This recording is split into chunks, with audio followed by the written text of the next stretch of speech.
Okay, we are back here with episode number 2 of the We Want More Sports podcast. My name is Troy Moriello, and I'm your host of this podcast and of this blog as well. If you're checking this out on our blog, We Want More Sports Productions, you can check out our recent blogs that we've posted throughout the last week. You can also check out our podcast from last week, in which I talked about R.J. Hampton and his decision to go pro in the Australian Basketball League instead of playing for a year in college as well. So you can check that out.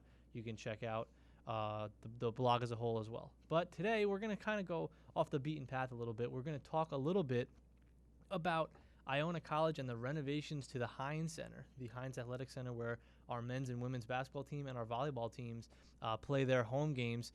In the news about a month ago was the news that Iona had received a generous donation from class of 56, Edward Aragoni, that he donated $100,000 to the program to renovate the Hynes Center to make it, a couple of different renovations. And I'll read some of the press release here for those who are not aware.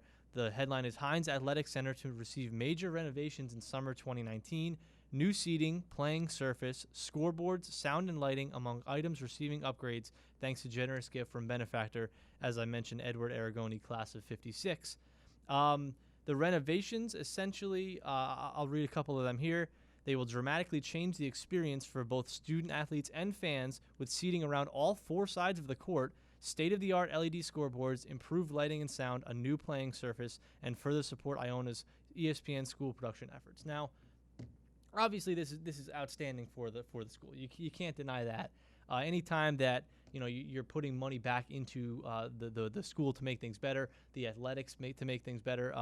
It boosts student morale. It boosts student athlete morale. It boosts parents' morale. For those who want to know where their money's going, they can actually see something on the campus improve. So that's always good. You can't deny that.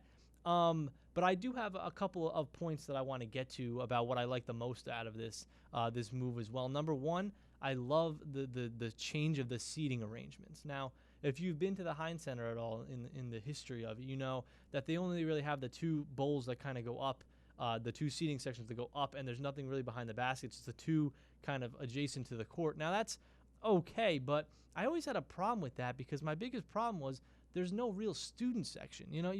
You watch any college basketball game on a team's home court from November to March, there's a student section behind the basket that's going crazy, that's trying to distract the opposing team from making free throws, that's waving their arms, going nuts. Iona doesn't really have that behind the basket. There's just two walls, basically, with two walls and two LED boards, and that's it.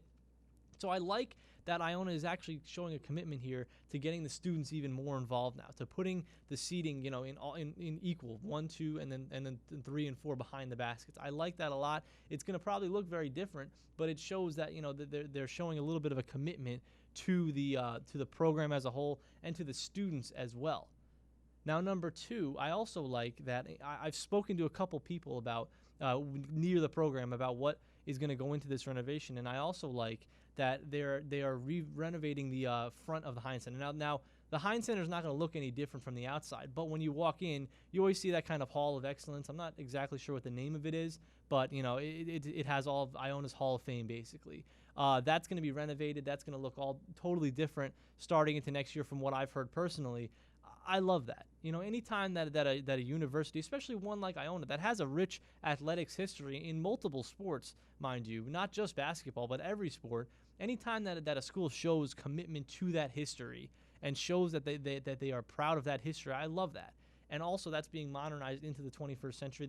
From what I've heard, there's going to be video LED boards everywhere, playing old clips, showing old photos, things like that, slideshows, things like that. Old maybe newspaper articles, but in LED form now. I like that. Again, that's modernization into the 21st century, which the old Hall of Fame that they have right now isn't exactly modernized. It's just a bunch of plaques basically with people's faces on them. That's not very, very visually appealing for this century basically. And talking about this century as well, I like the upgrades to the Hynes Center from the seating standpoint, from the LED video board standpoint. There are going to be LED video boards all around the arena this time. The playing surface is going to be renovated as well. I love that. I'm a graduate of St. John's University who plays a good amount of their home games at Carnesecca Arena. And what I can tell you about Carnesecca Arena is the atmosphere is awesome. Just like the Hynes Center, the atmosphere is awesome, but it's not really an arena that's built for the 21st century. It's a little bit antiquated in that, the concessions, the seating at Carnesecca Arena. There's no backs on most of the seats, kind of like the Hynes Center. There's no, the outside of the arena even is antiquated. I like, Carnesecca Arena could really use an upgrade like this as well. But I like that Iona is showing something here and doing that with the Hynes Center, making it, into the 21st century, upgrading the seating, hopefully upgrading the concessions a little bit, upgrading the playing surfaces, putting in, video LED boards all around the playing surface or the arena. I like that. Iona is a program that has been one of the better programs in the metropolitan area over the past decade or so since Tim Cluse has been here, who I'll get to in a second.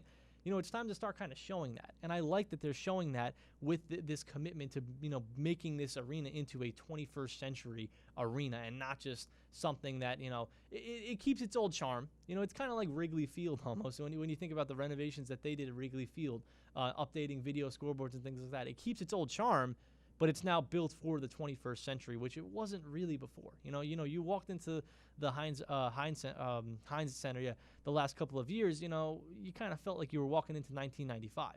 Now you'll feel like you're walking into 2019 or 2020, a 21st century type arena. And my final point about this, I think that it shows a commitment to all the sports programs that are playing in the Hynes Athletic Center. You look at the men's basketball program. They almost lost Tim Cluse earlier this offseason to St. John's. He sticks around. He shows a commitment to this program. And this program, you could argue, this men's basketball program at least, has been the most successful program for what it's worth in the metropolitan area over the last decade. St. John's, my school, hasn't had a whole lot of success in the last decade. Seton Hall with Kevin Willard, a former Iona assistant, he has had success there for the last 5 years, but you look before that, not a whole lot of success at Seton Hall. Not a whole lot of success in the Big East as well, winning championships in the Big East as well. They got one, but not a whole lot. Iona's won 4 straight, and Iona's a team that has had a lot of success in the MAC conference in the past couple of years. That you can't really say about anywhere else. Hofstra was okay this year, but they're never really, a consistent. Iona has been consistent year in and year out under Tim Cluse, making the NCAA tournament, finishing, at the top of the MAC or near the top of the MAC. You don't see that a lot from other programs in the metropolitan area, and I think that this shows that they are buying into that program, as well as the women's basketball program that has had a lot of success recently, and the volleyball programs that have had a lot of success recently as well. So, this is buying in. And in talking to students, I talked to a couple of graduate students that feel like this is a much needed change. That feel like this is a change that, like I said, it shows that you're buying into the program, that you are excited for the future of this program, especially with Tim Cluse coming back for another season in 2019-20, and hopefully beyond. These are changes that are going to, be lasting for decades. So you like that. You like that they are showing a commitment to all of these programs that are playing there in the next decade. But those are just some of my thoughts in talking, in reading this press release and talking to some people close to the program, to the athletics department, and hearing what they had to say about it. I hope you guys enjoy. If you have any comments on it, you can comment at the bottom of this video as well. You can also check us out on Twitter. I'll be posting this on my Twitter. I'm at Troy Moriello. You can see it on the screen there. You can also check out our YouTube page, Troy Moriello there.